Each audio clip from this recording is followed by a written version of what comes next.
Sadiq bike service Shivani. Hello friends, ಒಂದು ಸಣ್ಣ ಮಾಹಿತಿ ಕೊಡ್ತಾ ಇದ್ದೀನಿ ನೋಡಿ. ಇಲ್ಲಿ ಎಷ್ಟು ಗಾಡಿಗಳು ನಿಂತಿದ್ದಾವಂತ.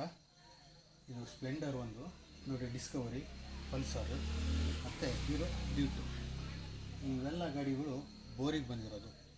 ಇವೆಲ್ಲ ಬೋರಿಗೆ ಬಂದಿರೋ ಗಾಡಿಗಳು ಭಾಳ ಬೇಗ ಕೆಲಸಕ್ಕೆ ಬರ್ತಿದ್ದಾವೆ. ಗಾಡಿಗಳು ಬೋರಿಗೆ ಯಾಕೆ ಬೇಗ ಇಂಜಿನ್ ಕೆಲಸಕ್ಕೆ ಬರ್ತಾಯಿದ್ದಾವೆ ಅಂದರೆ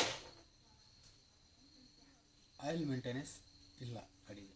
ಆಯಿಲ್ ಚೇಂಜ್ ಮಾಡಿ 70-80 ಸಾವಿರ ರೂಪಾಯಿ ಬಂಡವಾಳ ಹಾಕಿ ಗಾಡಿ ತಗೊಂಬಂದಿರ್ತಾರೆ.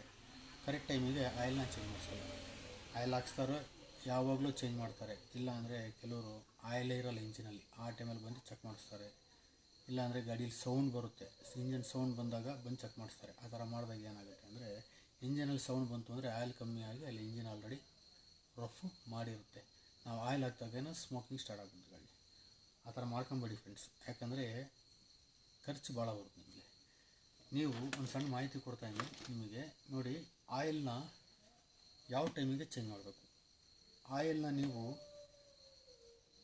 ಒಂದು ಸಲ ಆಯಿಲ್ ಸರ್ವಿಸ್ ಮಾಡಿಸಿದ್ರೆ 2000 ಕಿಲೋಮೀಟ್ರು, 2200, 2300 ಅಷ್ಟರೊಳಗಡೆ ನೀವು ಆಯಿಲ್ನ ಸರ್ವಿಸ್ನ ಮಾಡಿಸ್ಬೇಕು ಗಾಡಿಗೆ. 2200-2200 ಕಿಲೋಮೀಟ್ರಿಗೆ ಆಯಿಲ್ ಸರ್ವಿಸ್ನ ಮಾಡಿಸ್ಬೇಕು ಫ್ರೆಂಡ್ಸ್. ಏನು ಮಾಡಿ ಅಂದರೆ, ಒಂದು ಸಲ ಆಯಿಲ್ ನೀವು ಚೇಂಜ್ ಮಾಡಿದ್ರೆ ಗಾಡಿದು ಕಿಲೋಮೀಟ್ರ್ ಬರ್ಕೊಳ್ಳಿ, ಎಷ್ಟು ಕಿಲೋಮೀಟ್ರ್ ಓಡಿಸಿದ್ವಿ, ಈಗ ಎಷ್ಟು ಕಿಲೋಮೀಟ್ರ್ ನಾವು ಸರ್ವಿಸ್ ಮಾಡಿಸ್ಬೇಕು ಅಂತ ಕಿಲೋಮೀಟ್ರ್ ಬರ್ಕೊಳ್ಳಿ. ಇಲ್ಲ ಅಂದರೆ ಒಂದು ಫೋಟೋ ಹೊಡ್ಕೊಳ್ರಿ ಮೊಬೈಲಾಗಿ. ಫೋಟೋ ಹೊಡ್ಕೊಂಡು ಇಟ್ಕೊಂಡು 2200ಕ್ಕೆ ನೀವು ಆಯಿಲ್ ಸರ್ವಿಸ್ನ ಕರೆಕ್ಟಾಗಿ ಮೇಂಟೈನ್ ಮಾಡಿ. 2200ಕ್ಕೆ ನೀವು ಆಯಿಲ್ ಸರ್ವಿಸ್ನ ಕರೆಕ್ಟಾಗಿ ಮೇಂಟೈನ್ ಮಾಡೋದ್ರಿಂದ ನಿಮಗೆ ಗಾಡಿ ಇಂಜನ್ ಲೈಫು ಚೆನ್ನಾಗಿರುತ್ತೆ, ಬೇಗ ಕೆಲಸಕ್ಕೂ ಬರೋಲ್ಲ. ಗಾಡಿ ಮೈಲೇಜ್ ಆಗಲಿ, ಪಿಕಪ್ ಆಗಲಿ ಚೆನ್ನಾಗಿರುತ್ತೆ.